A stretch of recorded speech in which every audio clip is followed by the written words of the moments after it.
Good evening, everyone. Josh Verlin at Philahoops.com here with Dave Zeitlin of CSNPhilly.com. So we just watched the Penn Quakers blow their last chance to win the Ivy Leagues, falling to Princeton 62-52. Dave, you're a Penn grad. This was Penn's last chance, as we said, to force a playoff with Harvard. They weren't able to get it done tonight. What happened?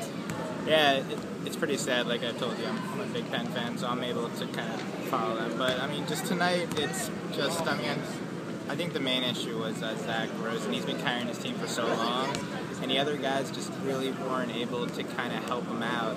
He took so many shots. He took 24 shots. He only made 8 of them, and some of them were big shots, but we just can't expect him to keep it up the way he did.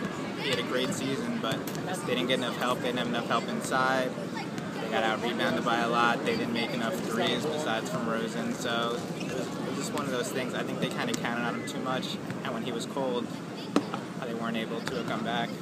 It takes 24 shots. It's more, they take 57 as a team. 24 of them are Rosen's. Is that too much? I mean, if you're coming into this game, are you okay with him taking that many shots? I mean, it's probably too much, but I mean, that's also a function of them falling behind, and like I said, there's not too many other players that you feel comfortable taking shots. There's Cartwright, he's actually drive. There's Bernardini, but he's hobbled. I mean, this just had to come down. Like, once they fell behind, they pretty much needed Rosen to make a lot of tough shots, and he did late in the first half to kind of draw them close, but then towards the end, he just couldn't do it. We talked about the progress that Jerome Allen has made with this program over the last few years. They go 19-12 this year. How much is losing Rosen, Bernardini? I mean, how are they going to be able to sustain the momentum with these seniors that are graduating? It's going to be tough. Next year might be a small step back. I mean, 2 years ago, like, even in the midst of that very bad season, I saw the potential for this senior class, knowing Bernardini would come back for the 5th year, joining Rosen, Belcourt. I had higher hopes for Howlett, and I kind of thought those 4 guys would be a good class. And for the most part, it was a good class. You know, Belcourt had a good season. He was kind of that glue guy, the defensive guy. Bernardini shot the ball well for most of the season. He leaves as the 10th all-time scorer. He just got hurt. Zach Rosen, we all know about him. He had a great career. So it'll be interesting to see this team next year, like, without those guys, because they're going to be, it's going to be a much different team. Like, we don't know much about some of those guys. You know, Kukoc might be good next year. Like, Bernard will have a bigger role. It'll be Miles Cartwright's team, and then there'll be some other, like, freshmen and sophomores we just don't know yet. So it'll be interesting to see. Next year might be kind of a learning year, just to see who's good, who's not, and maybe in 2 years when Cartwright's a senior, they'll be able to be back at this point where they're playing for an Ivy championship. I think that's got to be the hope for Penn fans. You mentioned Mike Howlett. He didn't play this tonight, what have been his final Ivy game, and Penn really gets hurt on the boards. They get out-rebounded 31-23 after they'd out-rebounded Princeton at the Plestra a few weeks back.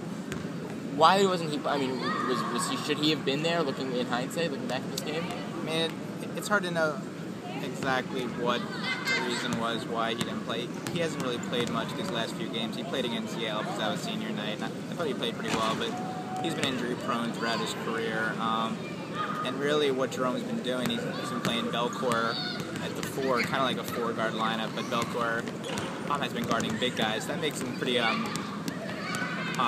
undersized, and then you rotate guys like Henry Brooks and Fran Doherty at the 5, who are both pretty good players, but just not quite at the same level as Princeton's big guys. So it might have helped a little bit, but that's the way Penn's been playing all year. They just haven't had too many big guys, so they've been using Belcourt at the 4 and just a couple of the younger guys at the 5. And hopefully next year they'll have some more size. I think they have a freshman coming in who's big, so I mean, that's definitely one area that they probably need to work on, just getting some rebounds and some points in the paint. You mentioned Doherty. He's struggled this year. He's had some games where he showed up and some games where he's completely disappeared. But he had a good game today. He had 8 points. He had 7 rebounds.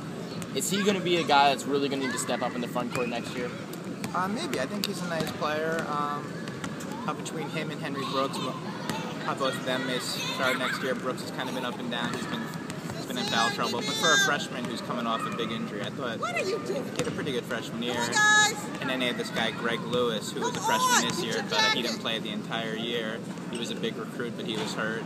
And then obviously next year's freshman class. So I think there will be some options there next year. As with the whole team, it'll be like very interesting to see how the whole thing plays out.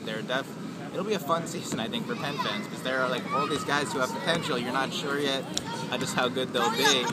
The only guy we know next year who will be a big-time player is Miles Cartwright. After that, it's really anyone's guess. I mean, it'll be fun, I think. Well, that's the fun thing about the Ivy League. The Ivy League basketball is really making a comeback, and you see that now. You know, Harvard was a nationally ranked team. They're going to be dancing this year. Princeton, Penn, Yale, all quality programs at this point. Ivy basketball is coming back. I hate it. I like the days when Penn used to go 14-0 back when I was in school. Unfortunately, that's not probably going to happen too much anymore with the quality of teams in the league. No, it's Dave, good. Thanks so much for sitting down with us. Penn season, the regular season over. They finished NIT. You know, we talk about that, about them playing in postseason, and we certainly could see this team in postseason. They go 19-12, 11-3 in the Ivy. Dave, so thanks so much for sitting down with us. I'm going to go cry now. Have a good night, everybody.